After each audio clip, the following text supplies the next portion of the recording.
Whether it's the correct step or not, I drove all the way to Half Moon Bay to check the surf. Unsurfable, according to my expert opinion.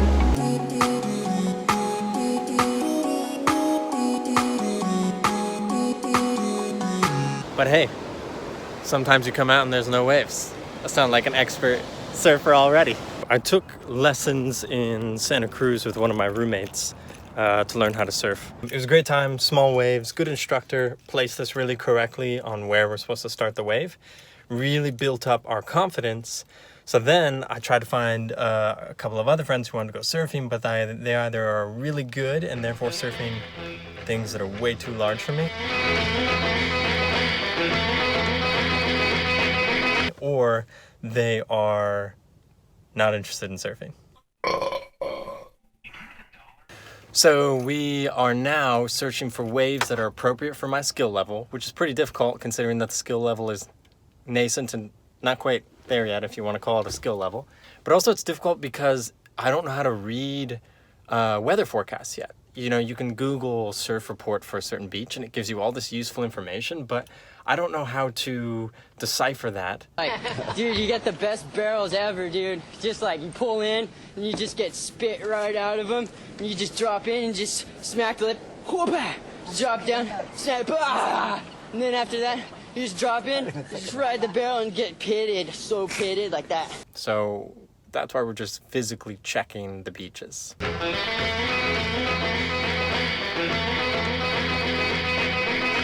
So one thing that I believe in life is that you can't always be waiting, or you can't always wait for the perfect moment to do something. In this case, we're talking about surfing. So I have wanted to surf for a long time, just like a lot of people that I know, a lot of people I've talked to, and I was putting it off and there never was a perfect time and blah, blah, blah, blah.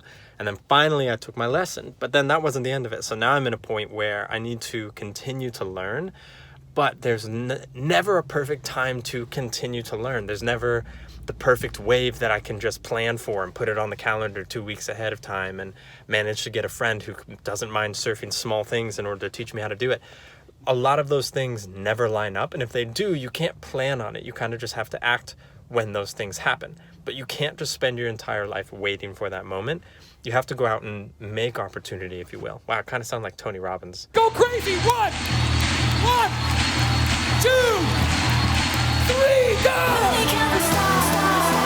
That's why I'm out here learning how to surf alone. Because you can't wait for those opportunities. You have to go make them yourself. So now we're here at Pacifica, and we're gonna go check to see if there's anything that doesn't terrify me / not 500 people waiting in the water. Okay, so we've got a fair amount of surfers.